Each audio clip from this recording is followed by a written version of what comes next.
नमस्कार, आदाब। मैं नवेद सिद्दीकी। आज 15 सितंबर सन 2025। आप सुन रहे हैं Samajwadi party updates. Samajwadi party के अधिकृत YouTube channel @Samajwadi party TV पर लाइक करें, शेयर करें, सब्सक्राइब करें, बेल आइकन जरूर दबाएं ताकि सीधा संवाद आप तक पहुंचाया जा सके। समाजवादी पार्टी के राष्ट्रीय अध्यक्ष एवं पूर्व मुख्यमंत्री श्री अखिलेश यादव ने कहा है कि भाजपा सरकार कानून और संविधान से नहीं चल रही है। सरकार लोगों पर दबाव बनाकर चल रही है। पुलिस पर सरकार का नियंत्रण नहीं है। पुलिस लोगों के साथ अन्याय कर रही है। किसी को भी न्याय नहीं मिल रहा है। समाजवादी पार्टी प्रदेश मुख्यालय लखनऊ में आयोजित प्रेस कॉन्फ्रेंस को संबोधित करते हुए श्री अखिलेश यादव ने कहा कि जब मुख्यमंत्री आवास और मुख्यमंत्री कार्यालय में समझौते हो रहे हैं तो लोगों को न्याय कैसे मिलेगा। उन्होंने कहा कि बाराबंकी में छात्रों की अखिल भारतीय वीडियो पिटाई के मामले में समझौता हो गया है। इसी तरह से कौशाम्बी में पाल समाज की बेटी के साथ अन्याय हुआ, लेकिन परिवार को न्याय नहीं मिला। इसमें 2 डिप्टी सीएम का मामला था। सुनने में आ रहा है कि समझौता हो गया है। अब ताजा मामला गाजीपुर का है, वहां भी समझौता हो रहा है। समाजवादी पार्टी पीड़ितों के साथ खड़ी है, उनको न्याय दिलाने के लिए साथ है। वहीं भाजपा सरकार दबाव डालकर समझौता करा रही है। भाजपा सरकार में किसी को भी न्याय नहीं मिल सकता है। कानपुर के माफिया के मामले में आईपीएस पर कोई कार्रवाई नहीं हुई। कानपुर का मामला जमीनों पर कब्जा करने, पैसे के लेन देन, हत्या, लूट समेत तमाम अवैध मामलों से जुड़ा हुआ है। इसकी जांच हो जाए तो पूरी भाजपा की पोल खुल जाएगी। भाजपा राजनीतिक दल नहीं बल्कि एक गैंग है। जनता भाजपा को समझ चुकी है। विधानसभा चुनाव में जनता भाजपा का सफाया कर देगी। श्री अखिलेश यादव ने कहा कि समाजवादी पार्टी नौकरियों में आउटसोर्स व्यवस्था के खिलाफ है। समाजवादी सरकार बनने पर आउटसोर्स व्यवस्था पर पूरी तरह प्रतिबंध लगाया जाएगा।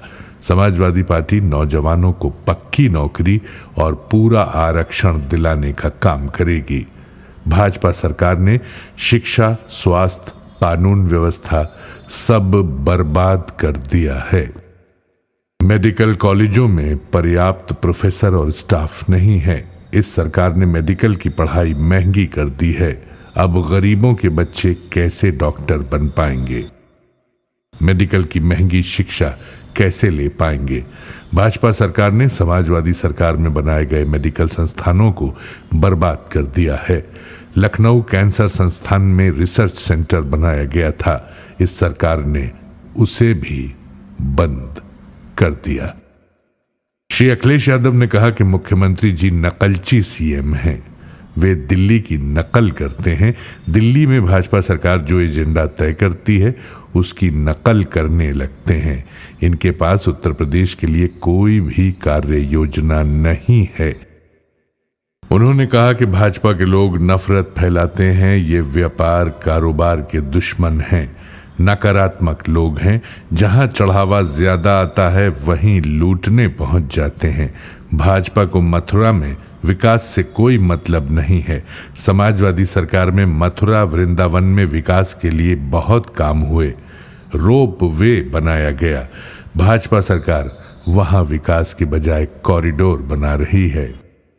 श्री अखिलेश यादव ने कहा कि प्रदेश की जनता तरक्की और खुशहाली चाहती है। लोग नौकरी और रोजगार चाहते हैं।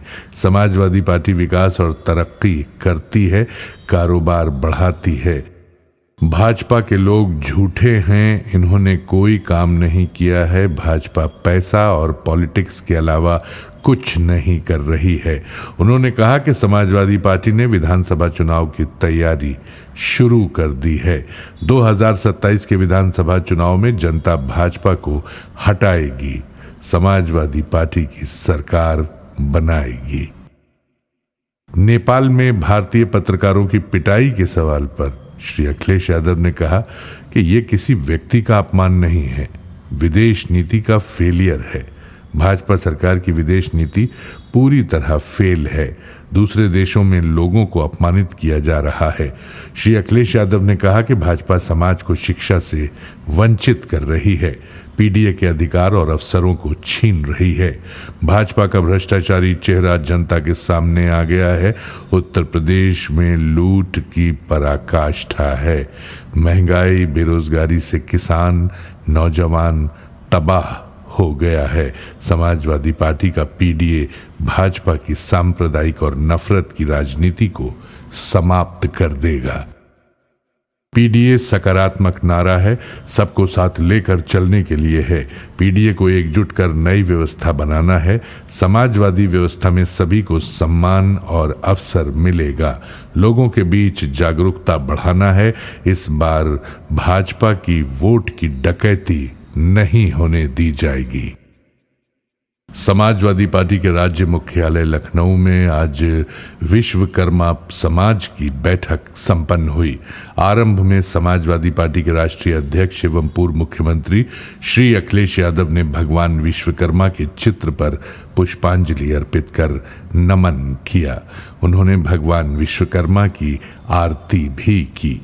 श्री अखिलेश यादव ने कहा कि भगवान विश्वकर्मा को सृष्टि का रचयिता और वास्तुकार माना जाता है। वे रचनात्मकता, तकनीकी कौशल और नवाचार के प्रतीक भी हैं। राम सेतु के निर्माता नल और नील दोनों पुत्र विश्वकर्मा जी के थे। उन्होंने कहा कि कुम्हार, बढ़ई, कसेरा, शिल्पकार सभी पीडीए के अंग हैं। पीडीए समाज ही भाजपा को सत्ता से हटाने की ताकत रखता है। श्री अखिलेश यादव ने कहा कि समानता, सामाजिक न्याय, विश्व बंधुत्व की भावना के साथ लोकतंत्र और संविधान को बचाने में पीडीए समाज ही सक्षम है। भाजपा राज में विश्वकर्मा समाज नौकरी, रोजगार और शिक्षा के मामलों में पूरी तरह उपेक्षित है। उसके साथ दोहरा बर्ताव किया जा रहा है। ये समाज हुनरमंद और कुशल कारीगर है। उन्होंने कहा कि समाजवादी पार्टी की सरकार में सदैव विश्वकर्मा समाज को सम्मान दिया गया है। समाजवादी सरकार में नेताजी श्री मुलायम सिंह यादव ने भगवान विश्वकर्मा की जयंती पर 17 सितंबर को अवकाश घोषित किया था। भाजपा सरकार ने उसे रद्द कर दिया। श्री अखिलेश यादव ने घोषणा की कि समाजवादी सरकार बनने पर विश्वकर्मा समाज के हक और सम्मान की व्यवस्था होगी। गोमती रिवर फ्रंट पर विश्वकर्मा जी की मूर्ति स्थापित की जाएगी, जिसका सिंहासन सोने का होगा। विश्वकर्मा जयंती पर सार्वजनिक अवकाश घोषित होगा। विश्वकर्मा समाज ने हमेशा समाजवादी पार्टी का साथ दिया है। हमें पूरा भरोसा है कि 2027 की लड़ाई में सब लोग एकजुट होकर सामाजिक न्याय के राज की स्थापना कराने में मदद करेंगे। हम विश्वकर्मा समाज को भरोसा दिलाते हैं कि उनको सामाजिक, आर्थिक और राजनीतिक सम्मान और स्थान दिलाने का काम करेंगे। इस अवसर पर श्री अखिलेश यादव ने कार्यक्रम में शामिल हुए सभी लोगों का आभार प्रकट किया। ये जानकारी समाजवादी पार्टी के मुख्य प्रवक्ता श्री राजेंद्र चौधरी ने दी। इसी के साथ आज की ये अपडेट्स यहीं समाप्त होती हैं। कल नई अपडेट्स के साथ आपसे फिर मुलाकात होगी, फिर मुखातिब होंगे। तब तक कबूल कीजिए नवेद सिद्दीकी का सलाम, नमस्कार, शुभ रात्रि।